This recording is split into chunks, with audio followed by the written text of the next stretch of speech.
On This Week in Enterprise Tech, we talk about autopilots that aren't ready for prime time, lessons from BlackHat, and how streetlights could be the answer for better 5G. TWiT on the set. Podcasts you love. From people you trust. This is TWiT. This is TWiT, This Week in Enterprise Tech, episode 457 for August 20th, 2021. 5G streetlights. This episode of This Week in Enterprise Tech is brought to you by Think's Canary. Detect attackers on your network while avoiding irritating false alarms. Get the alerts that matter. For 10% off and a 60-day money-back guarantee, go to canary.tools/twit. Enter the code TWIT in the How Do You Hear About Us box. And by Akamai. Akamai is the world's largest distributed edge compute platform. Deliver and protect your digital experiences worldwide. Tap into Akamai for its unrivaled intelligence, performance, and scalability. Visit akamai.com/enterprise today to learn more. And by FlexTrack, the powerful yet simple security management platform that helps you to get the real cybersecurity work done. With FlexTrack, you'll streamline your assessments, analytics, and reporting. Visit flextrack.com/twit and claim your free month.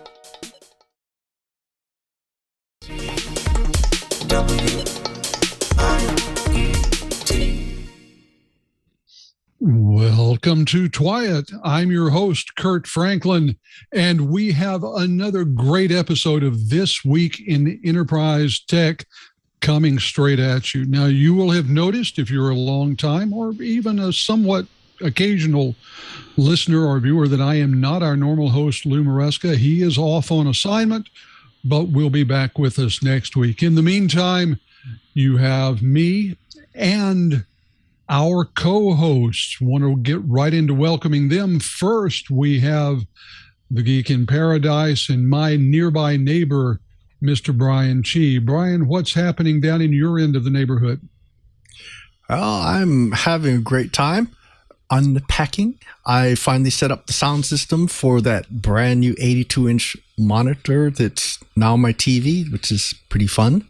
And working with an architect on seeing if I can go and change my screen room into a full-on studio, which would be a lot of fun. But other than that, I am enjoying adjusting to the Florida Sunshine State, and I've changed from one paradise to another.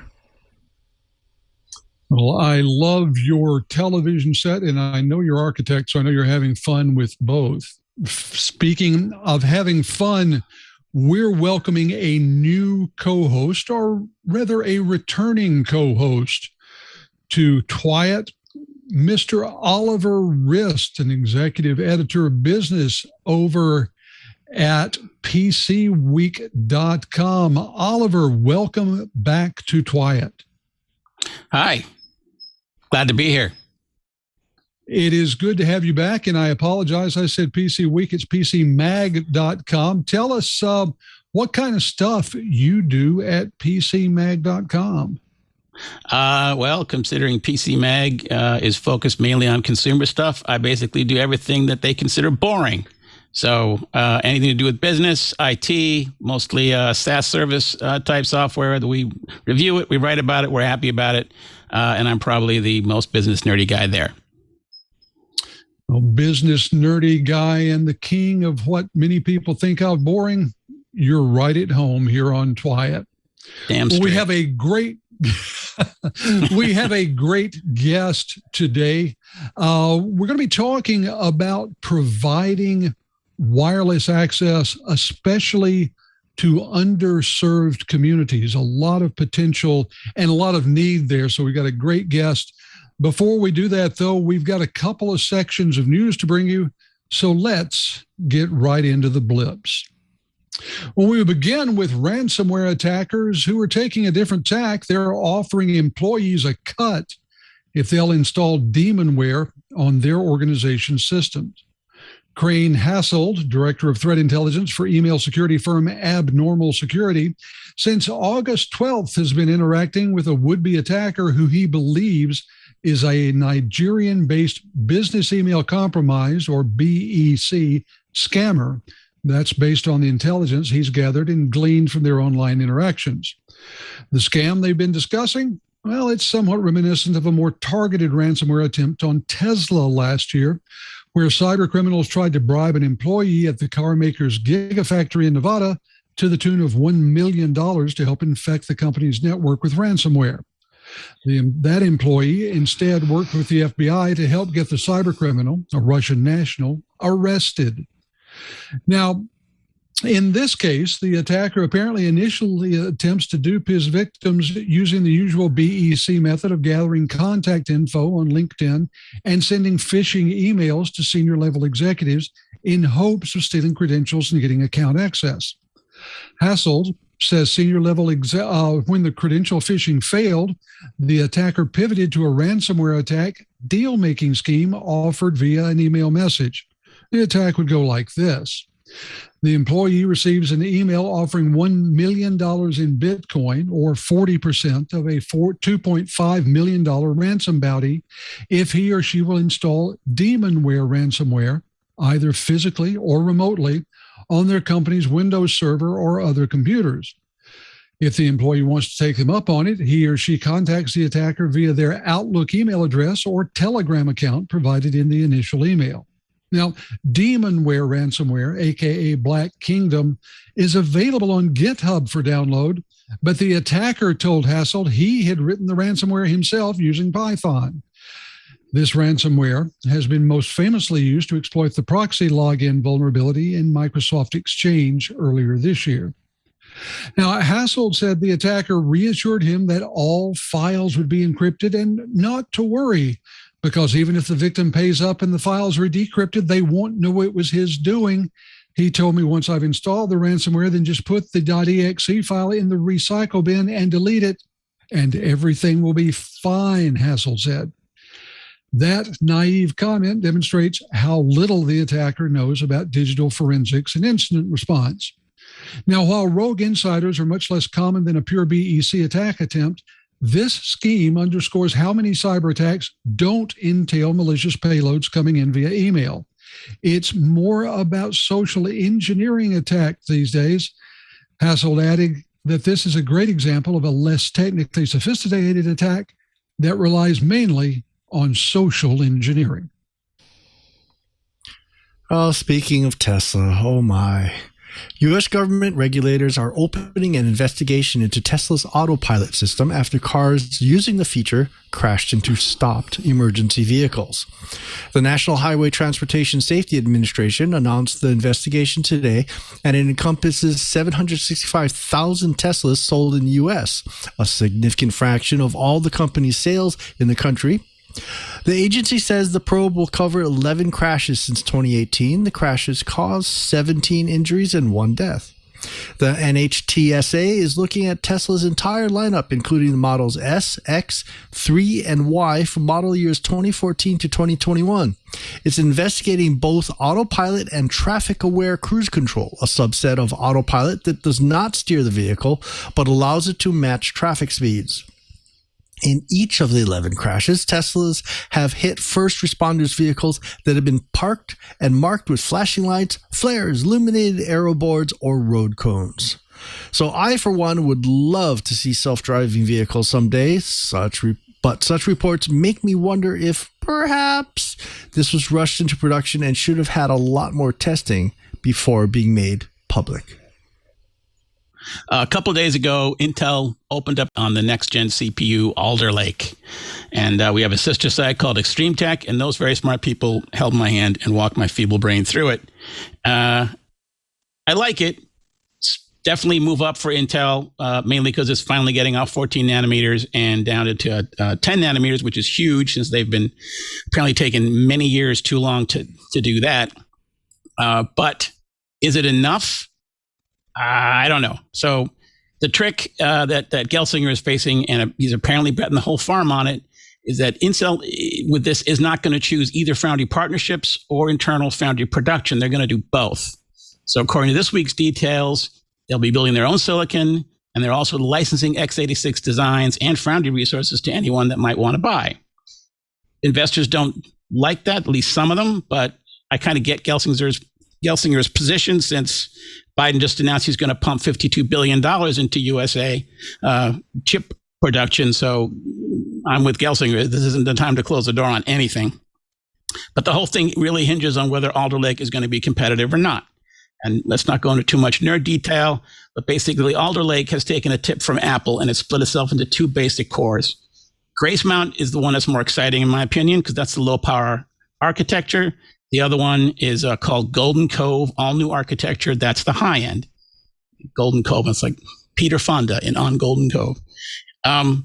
If the cores live up to the hype, competitiveness is basically a given, at least for Grace Mount. So Grace Mount, they're claiming 80% more performance over what you get with two Skylake cores, but with 80% less power consumption. They've been really weak in the mobile CPU market for a long time. That should put a dent in that.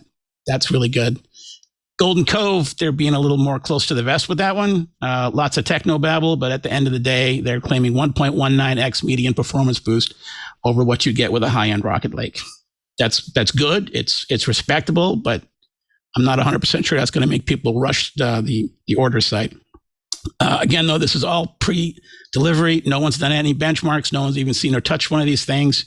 And you're not going to see one until what they're saying is, quote, the last quarter of 2020, of 2021, unquote. But like that's 6 weeks away. So I don't know, probably going to be like the last month of the last quarter of 2021. I like the new strategy. I think the company is very confident in its claims. So that's making me feel good about it. But frankly, they better be confident because they got a lot riding on this one. Speaking of companies that have a lot riding on something, T-Mobile is continuing to investigate a breach that has now affected more than 50 million current, former, and prospective customers. This week, they confirmed at least 5.3 million more customers are affected in its most recent data breach, the details of which have been emerging slowly since it confirmed the attack on August 16. Earlier this week, T-Mobile revealed data from approximately 7.8 million current T-Mobile postpaid customer accounts was compromised in the attack. The data compromised included their first and last names, dates of birth, social security number, and driver's license or ID information. In addition, data from about 40 million former or prospective T-Mobile customers was exposed, including first and last names, dates of birth, social security numbers, and driver's license ID information.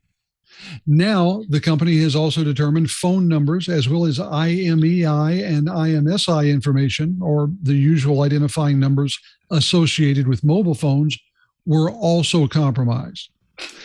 It also reported the attacker accessed 5.3 million current postpaid customer accounts that had one or more associated customer names, addresses, dates of birth, phone numbers, and IMEI or IMSI. Official noted that the additional accounts didn't have their social security numbers or driver's license ID data exposed. Woohoo to that.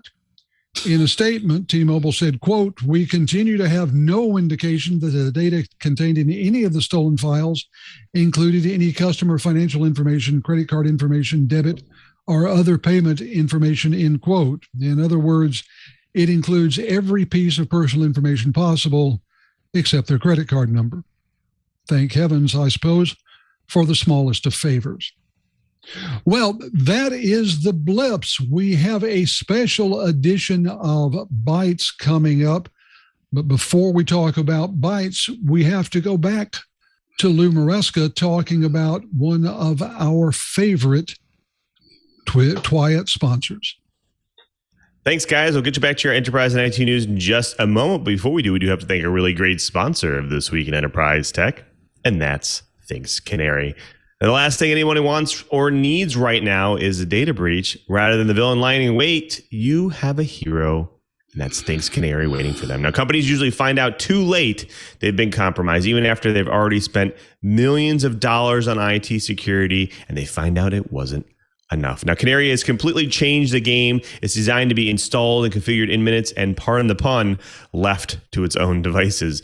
You don't have to think about it at all. Now, attackers prowling a target network look for juicy content. They browse Active Directory for file servers and explore file shares looking for documents. They'll try default passwords against network devices and web services and will scan for open services across the network. Now, canaries can be deployed throughout your entire network, and you can make them look identical to a router, a switch, a NAS server, a Linux box, or a Windows server, so attackers won't know they've been caught. Now, Things Canaries are designed to look like the things the hackers want to get into. Now, you can put fake files on them or enroll them in Active Directory. Now, when attackers investigate further, they give themselves away and you're instantly notified. Now, you can also use Canary tokens, and these are tiny tripwires that you can drop into hundreds of places. They follow the Things Canary philosophy of trivial to deploy with a ridiculously high quality of signal. Now, if an alert happens, Canary will notify you in any way you want. Plus, you won't be inundated with those false alarms that you get sometimes. Now, get alerts by email or text message on your console, Slack, webhooks, syslog, or even just their API. Now, choose the option that works best for your business. Now, it's important that companies know two things when it comes to data breaches. One, hackers will usually take the path of least resistance, and that's right, your people, your staff. And two, it takes on average 191 days for a company to realize there's been a data breach. Now, that's too long, and Things Canary solves that problem for you. Now, the people behind Canary have been in the security game for almost 2 decades and have trained companies, militaries, and governments on how to break into networks. So that's the knowledge they use to actually build Things Canary. Now, Things Canaries are deployed all over the world on all 7 continents and are one of the best tools against data breaches.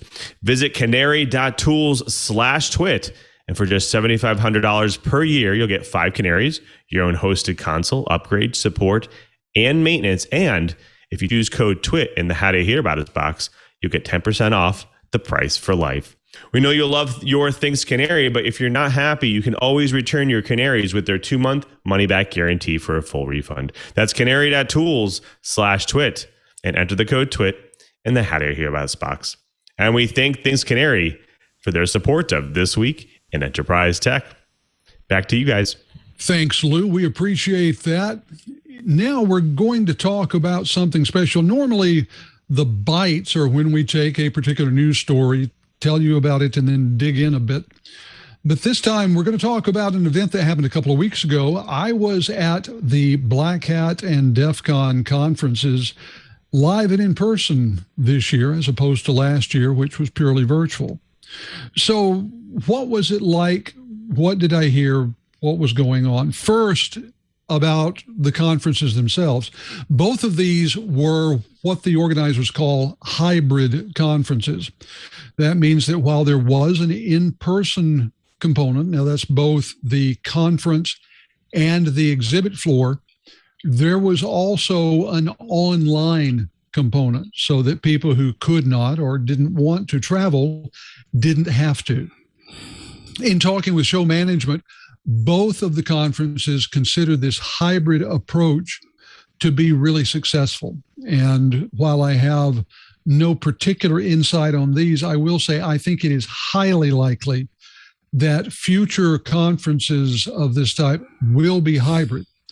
The last couple of years have shown the show organizers that they don't have to worry about the online conference cannibalizing the in-person event, making people not want to come. And that was really the next thing that I was going to talk about, the fact that people really did want to meet face-to-face.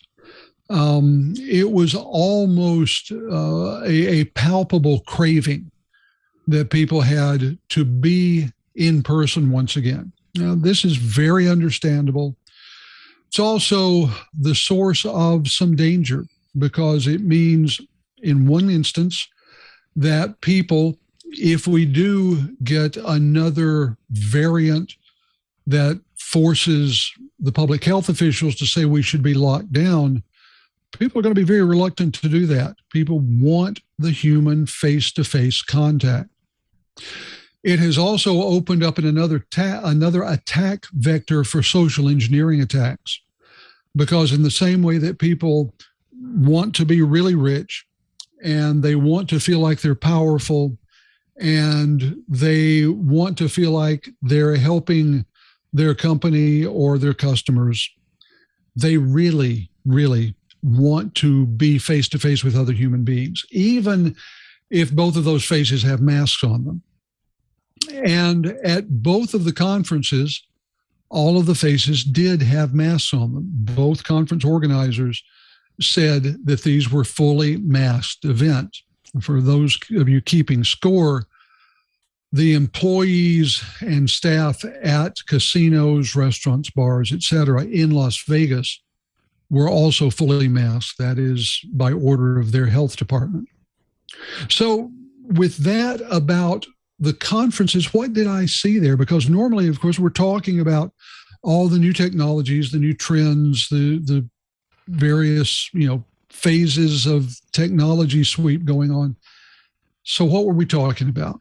Here's the thing that people weren't really talking about. That's ransomware. Why were people not talking about ransomware? I think a big part of it is that ransomware is now right up there with something like a sin flood. It's just part of the environment. People assume that there are going to be ransomware payloads in email messages coming to their organization every single day. They assume that there are going to be ransomware payloads attached to URLs on sketchy websites every single day. So what they're doing is using automated means to try and guard against those attack vectors, while they spend most of their time helping employees recognize and respond appropriately to the sorts of URLs, attached files, etc., that might come to them in spear phishing campaigns. So one of the traits was education and awareness. Talked to a number of companies that are heavily into the awareness and training spaces, and they are seeing a huge uptake in business. Some of this is related to the fact that more employees are working from home. Some of it is related to the fact that the IT department and security groups are recognizing that they must have trained, aware employees as one of the first lines of defense.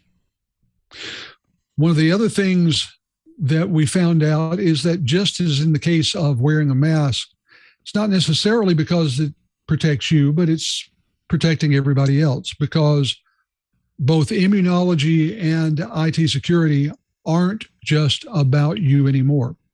You're part of an ecosystem. You're part of a supply chain. In fact, you're probably, as an organization, in the middle of a supply chain. You have all of your suppliers going off one side and all of your customers and partners going off the other. In the middle is where you sit. Now, you want to do what you can to do your due diligence and make sure that your suppliers, your partners, are all as secure as they can be.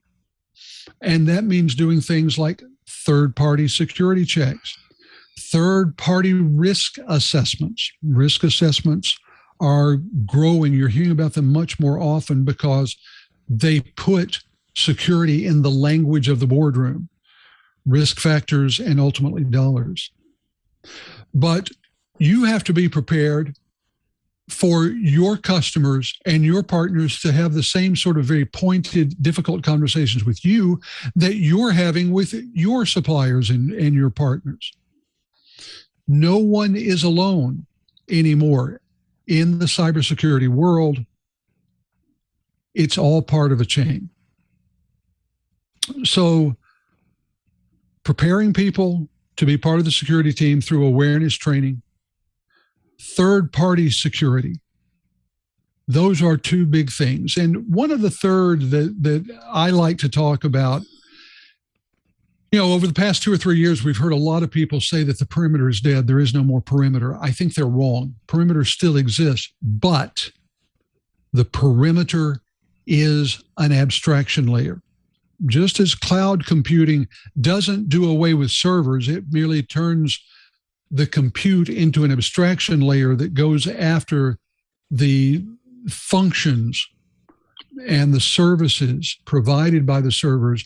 So the perimeter still exists, is still very real, but it is an abstraction layer rather than something that's defined by physical walls and a firewall. And the sooner IT departments learn that the perimeter hasn't gone, that it's just abstract, the safer they'll be. Now, I want to bring my co-host in to get their take on some of these. And Oliver, since you're the new guy on the panel, I'm going to go to you first. Awesome. Are any of these things that you've heard about? I mean, are you hearing about supply chain security? Are you hearing about the shifting definitions of perimeter? What are you hearing from where you sit?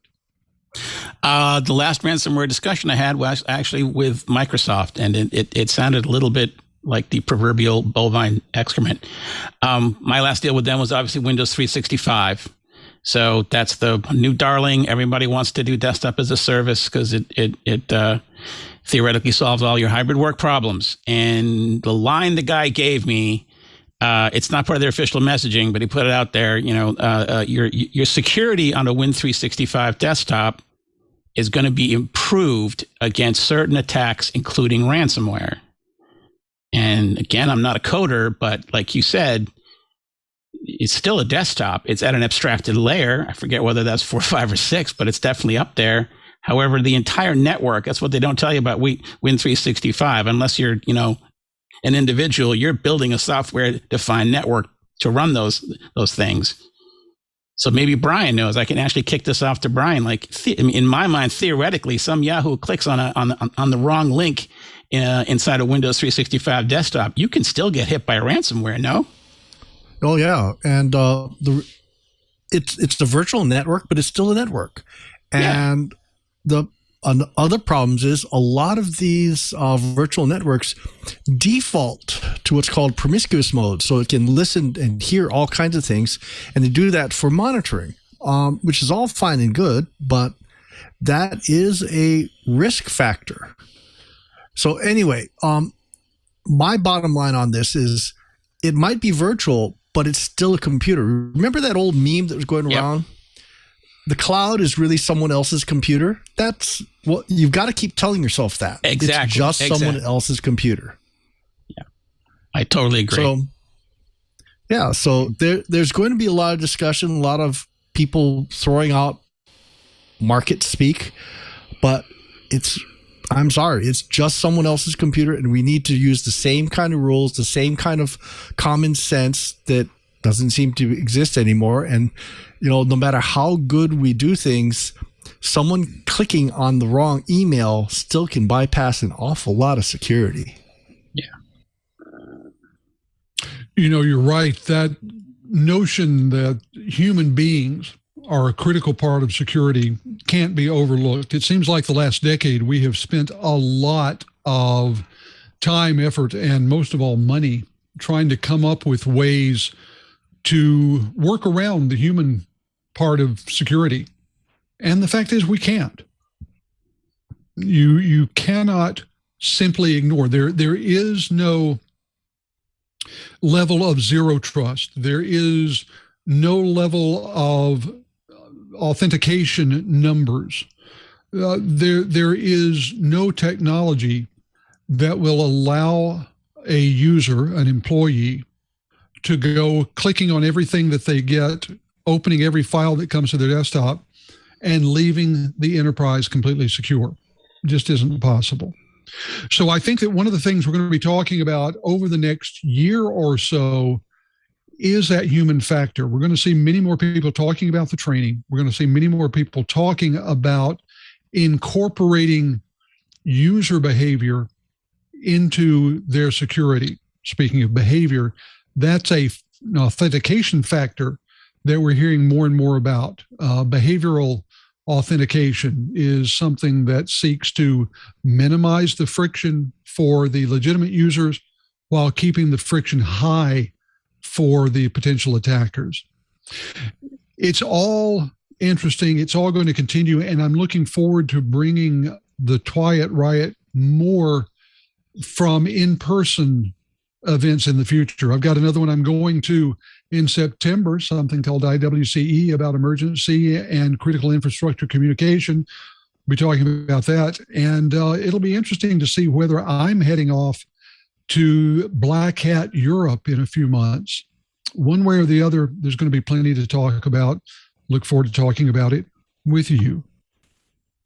Well, that is it for our special edition Bite. We have a super guest coming up, but before we can talk to our guest, we have to toss it over to Lou once again for another great TWiT sponsor.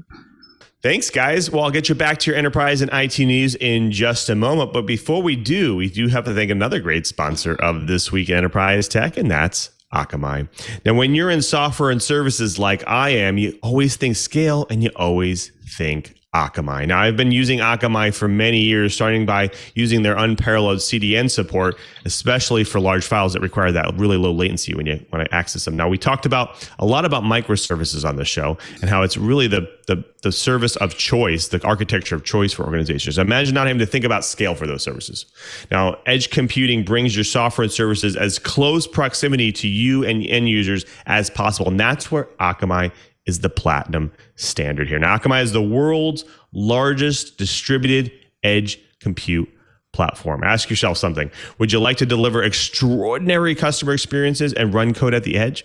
Well, Akamai is your answer, and it is truly powerful because Akamai has 10 times the locations of the nearest competitor. That's over 4,000 locations. You're always closer to your end user with Akamai, significantly cutting down on latency. Now, Akamai will also greatly improve your customer experience as well. Your customers will get the content, apps, sites, and video they need without lag, interruption, or latency during unexpected traffic spikes. Now, prepare for spikes in demand and optimize resources to provide the best experience for your customers. Now, you'll be amazed at Akamai's unparalleled performance. Now, you'll always be one network a hop away from 85% of the world's internet users. Now, what about scalability? Let's talk about that for a second. Well, application architects get the flexibility to scale their enterprise applications with Akamai Edge Workers. Now, with Edge Workers, your development team can focus on building while letting Akamai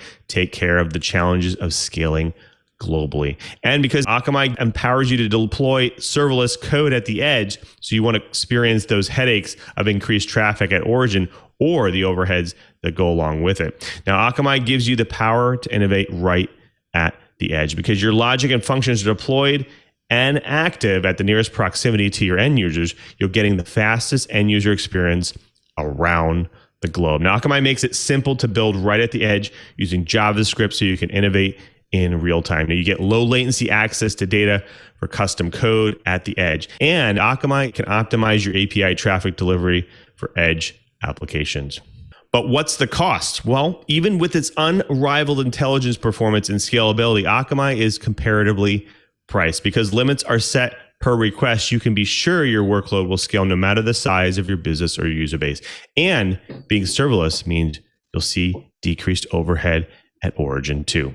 Now, you know, Akamai and their reputation, they are trusted by the biggest brands in the world, and you're getting 10 times the locations of competitors for the fastest customer experience available. So check out the Akamai website to learn more about edge computing, even have a conversation with them. You might be surprised just how competitive the pricing is.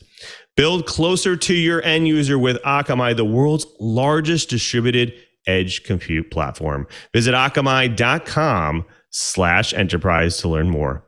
That's akamai.com/enterprise. And we thank Akamai for their support of This Week in Enterprise Tech. Back to you guys. Thanks, Lou. We'll be seeing you again before the end of the show. But now it's time for my favorite, and I think everyone's favorite part of This Week in Enterprise Tech, our guest. This week, our guest is Ian Aaron, CEO of Ubicquia, a company involved in bringing wireless service to underserved areas through something called microcells. We're going to be talking with Ian about who they're serving and how they're serving them. Ian, welcome to This Week in Enterprise Tech. Curtis, thanks for the time today. Pleasure to meet you. And it was great to hear your blips and bites. Oh, thank you. Well, we're eager to hear about Ubicquia, but before we do, I was saying in my BlackHat summary that this industry is all about people.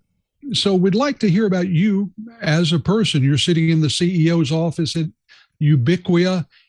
What was the path that brought you here?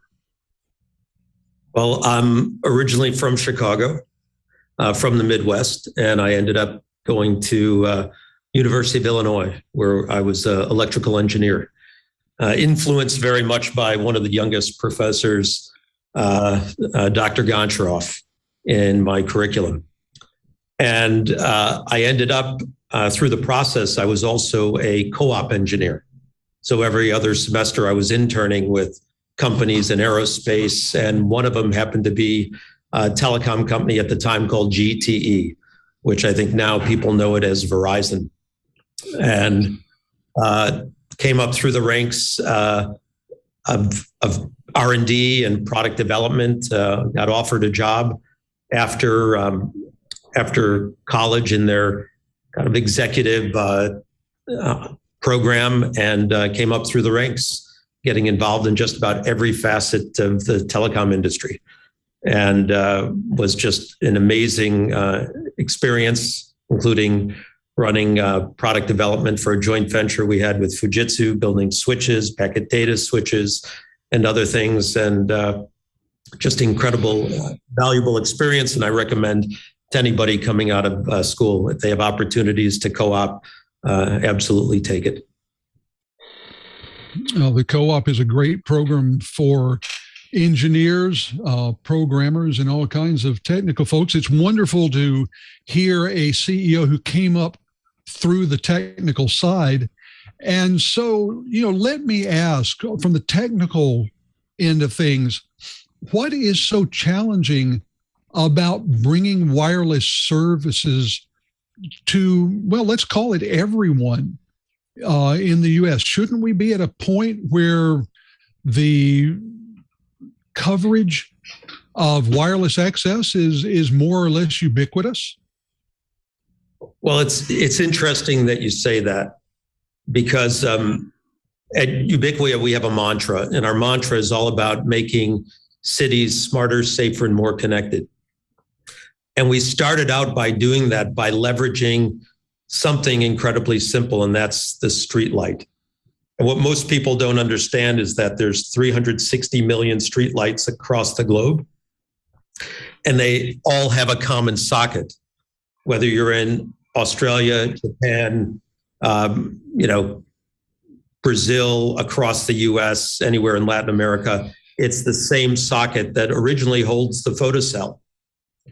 And when we started to look at the products that we make to help save energy, help the utilities in monitoring the grid, we saw this socket on a street light that's typically 50 meters apart, 25 to 30 feet high. And we said, along with the utility sector, there's an opportunity to leverage this asset for communications.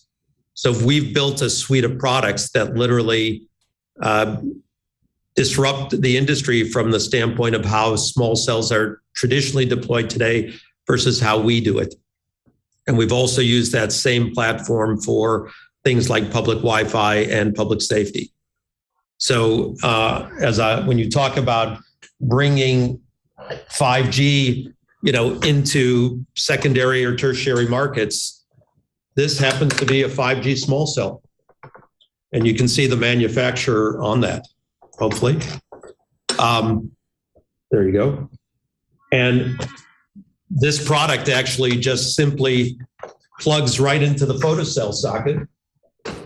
And instead of costly construction permits, there's a single clamp.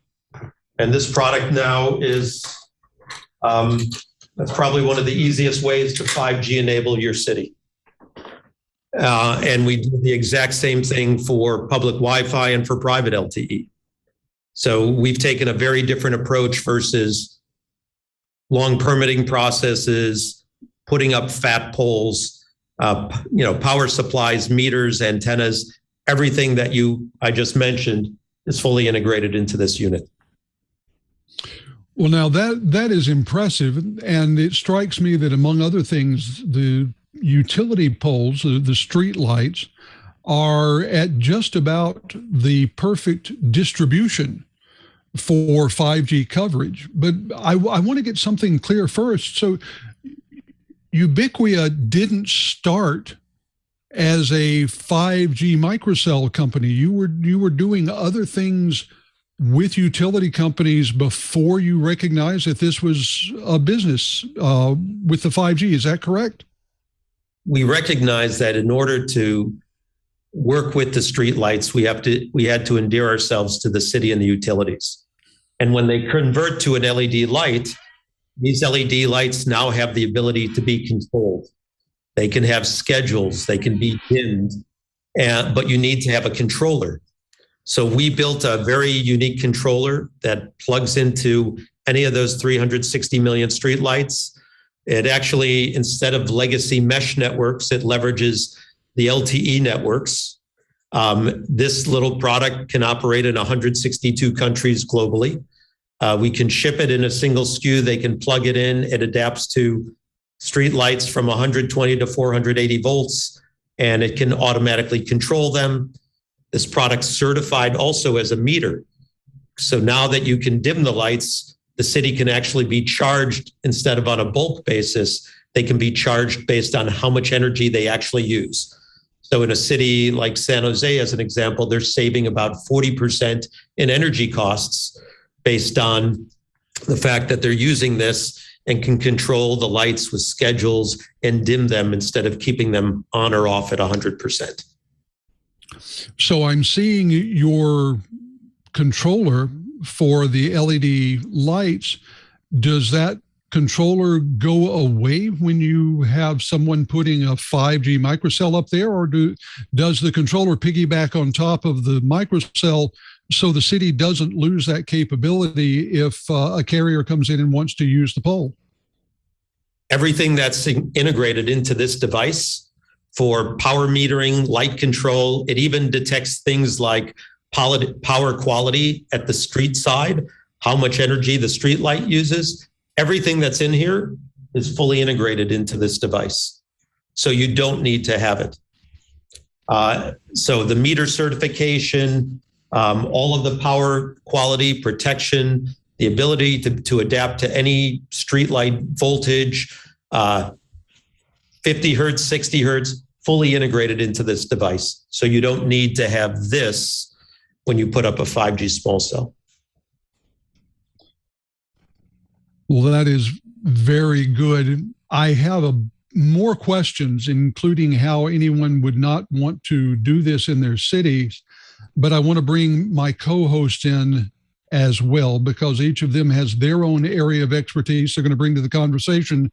Before I do that, though, we need to bring our regular host into the conversation one last time to tell us about another great sponsor of This Week in Enterprise Tech. Well, thank you, guys. I'll get you back to your enterprise and IT news in just a moment. But before we do have to thank another great sponsor of This Week in Enterprise Tech, and that's PlexTrack. Now, they are the security management platform that brings you better reports, deeper assessments, and more insights. Do you spend hours and hours reporting security issues and feel like it's getting you nowhere? Are you buried in data but still can't get a full picture of your security posture to prioritize remediation efforts? Well, we've got the solution for you. That's right. PlexTrack empowers continuous assessment, automated workflow, and effective collaboration between teams to help cybersecurity professionals do more in less time. Now, create assessment reports in half the time, and centralize your remediation efforts across all scans, assessments, and audits through powerful risk visualizations, scanner, and ticketing integrations, and enhanced analytics to effectively communicate risks in real time. Now, whether you're red or blue, there is a Plex track for every security professional to save time and get the right work done. Now, for red teams, they can import findings from numerous vulnerability scanners. It can include screenshots and video with auto formatting, create customized templates, and export to Word with just one click. Now, streamline the report writing process to deliver better reports faster. Now, for the blue teams, it can actually customize internal and external assessment questionnaires, synchronize findings with task management tools like Jira Cloud, and assign findings to team members and track status over time, and provide attestation of security posture with robust analytics. Want to learn more? Well, in-person events are back, and the Plex Track team will be in Las Vegas for Hacker Summer Camp 2021. For those visiting Sin City for BlackHat and DEF CON, give a shout out to Plex Track on social if they will see you there. Now, connect with Plex Track at their hospitality suite and open house to see how Plex Track fits your unique use case, or simply challenge your skills with their Purple Team CTF. Try Plex Track free for 1 month and see how it can change your life as a security professional. Simply go to plextrack.com/twit and claim your free month. That's plextrac.com/TWIT. And we thank PlexTrack for their support of This Week in Enterprise Tech. Back to you guys. And it's time to bring the rest of the crew into the conversation. I want to start with Brian. Brian, I know you have had a lot of experience both with public utilities and with wireless communications. So I'm sure you have a number of questions you'd like to ask Ian. Well, I'm actually asking more about, some of the trends you might be seeing. Obviously, 2G is pretty much dead in America. 3G is definitely going. Are you starting to see things changing? There's a lot of people putting out LTE to get smaller amounts of data out on a regular basis, but still not break the bank. But I'm also seeing a lot of public safety, people putting in Wi-Fi and surveillance. Are you actually seeing these types of things happening? Are you starting to see people talk to you about things like community wireless? So when we look at wireless, we see basically three technologies, or let's call it three networks. We see the public LTE network, which is what I showed you, the Ericsson, Nokia, at least in the US, providing services for the carriers with remote radio heads and micros. We see now, like what we deployed in Las Vegas with CBRS. So the FCC opened up the 3.5 gigahertz band and the Citizens radio band, Citizens band radio, and they are allowing cities to use it on an open basis, unlicensed basis. And you're seeing cities start to deploy some private LTE networks in that space. Utilities are also looking at this, but on longer term licenses with Anterix in the 900 megahertz for private LTE. But when you talk about Wi-Fi and public safety, that's exactly why we created this product. So this product is actually a Qualcomm industrial Wi-Fi 6 access point. It's tri-bands. So you can bring backhaul into one of the units and mesh up to 4 units together. We ended up also have an option where you can get a dual 4K camera and an 8-core neural AI processor with 4 integrated directional microphones in it. And we're using this as call it a hero product for cities, for both bridging the digital divide and helping with public safety all at the same time, or what we'll say public safety and curb management. And like what we showed with the 5G small cell, this is what it takes for public Wi-Fi and public safety. That's the full installation process for installing cameras and a public Wi-Fi access point.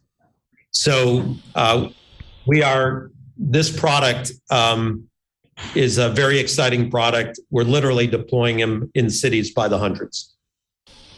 Well, I noticed it's that red cap on the top, and your website seems to indicate that there's a stacking port on top. What kinds of things can you stack on that? So this port that you talk about, sometimes the cities have a legacy controller, and this allows you to actually plug that controller in. It's basically a pass-through from the socket that plugs into the streetlight. But with our units, once again, you don't need it. So the red cap is really just a cover to protect that socket, but it's only needed if you want a pass-through device. Also, you mentioned our units. We have on these 7 pins, which is universal around the globe, the 3 for power and the 4 for dimming. We have the ability to use 2 of those pins over 2 wires. Our Ubicell or the hub or our Metro small cell provide power and communications to sensors like this. So this is a full EPA gases, particulates, temperature, pressure, humidity, air quality sensor. So it does nitrous dioxide, sulfur dioxide, carbon monoxide, and ozone. It does 1.0, 2.5, and 10 particulates. 1.0 is smoke. It does temperature, pressure, humidity, but you'll notice a little hole right up here. And that hole is a microphone. So we're also giving cities information about the decibel levels at the street. And we have cities deploying this by the hundreds, because all it takes is just a street light and one of our controllers to install versus having to build a separate network and very costly equipment. So it's very exciting. And as I tell people, the smart city sector's been in pilot purgatory. Everything we do, from making it easy to deploy and scale, is really focused on addressing the fact that cities now can do this at scale, and cities can do it regardless of their size. Well, Ian, I know that we've been talking about moving into municipal deployments, but you can't talk municipal governments without talking politics and processes. And our other co-host, Mr. Oliver Rist, has some questions about each of those that he'd like to ask. Oliver, over to you. Hi. Hi. So obviously, if I have my engineering hat on, this sounds great. This is win-win. It's awesome. But I've also worked in a large company, and what sounds awesome can often wind up getting sidelined because of politics. So let's say you guys are going to work with New York City, where I'm living, right? This is Verizon's Mordor. They're Sauron. They're the all-seeing eye. They own this place.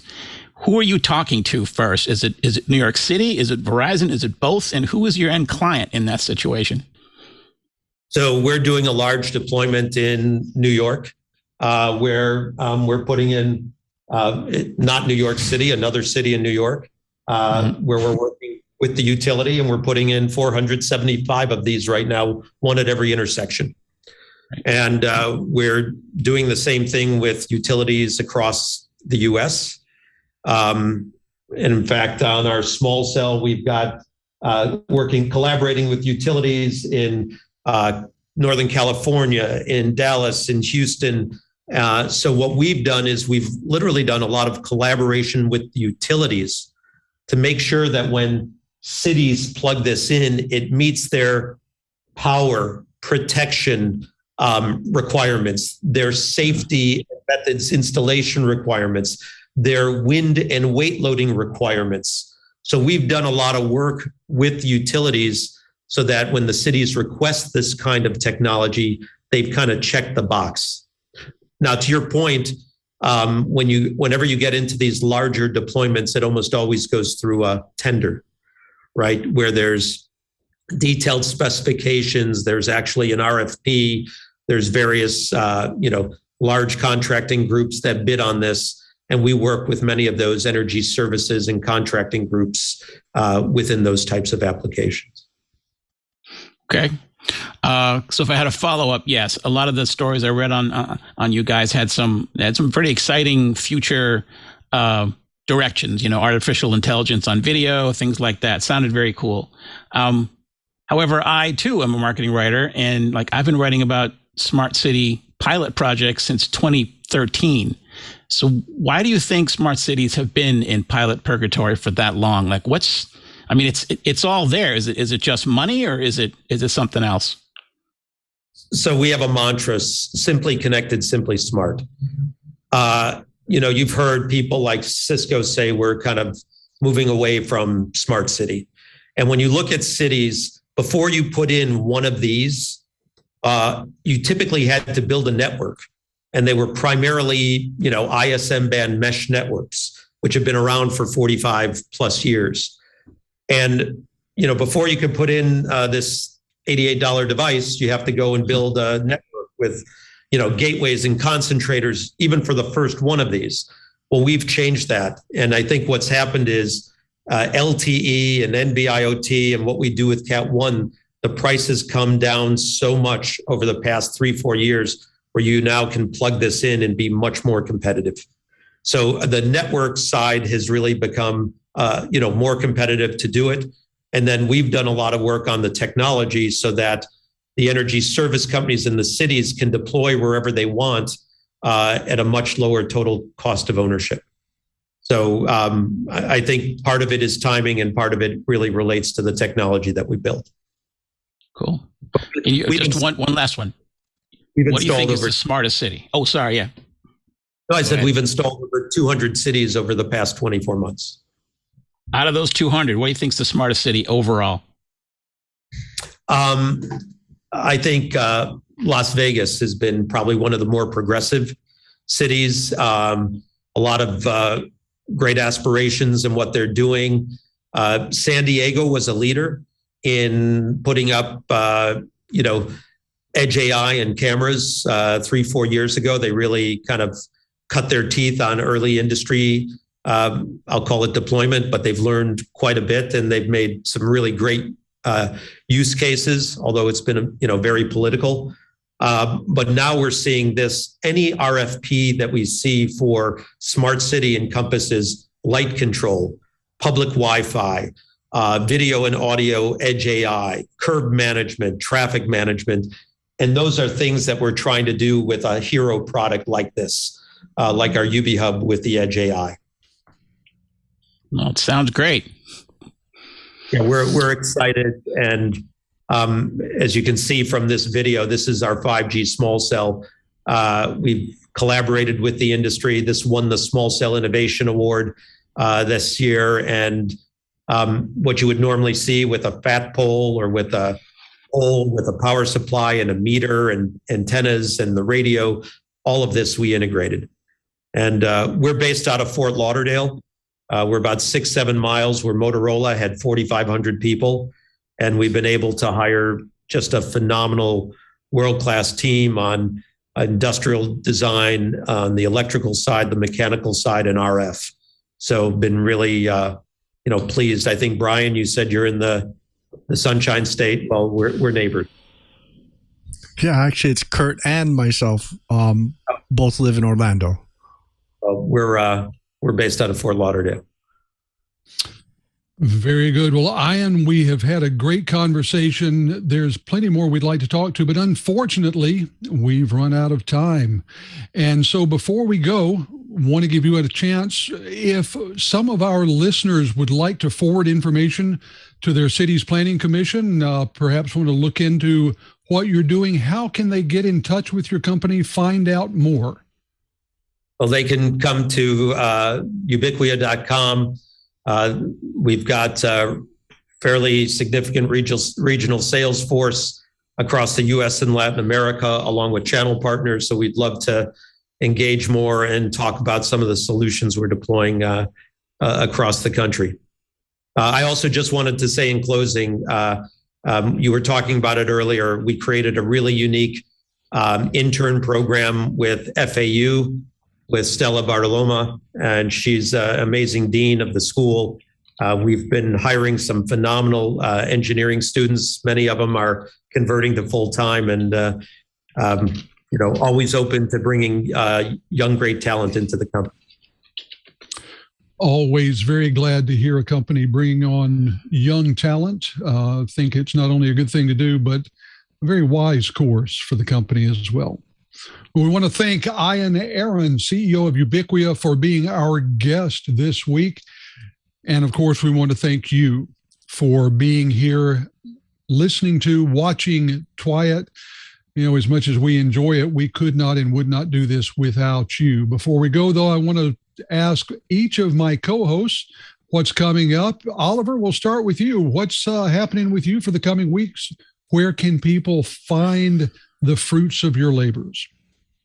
PCMag.com is where they can find the fruits of my labors. And my labors include at least 3-4 articles a week on various esoteric topics. But as far as testing and actually touching cool products goes, we are right in the throes of testing public cloud infrastructure as a service and how that's evolving and where it's going and what's changed, because the last time we looked at it, I think, was 2017. So that's taking up the lion's share of my time.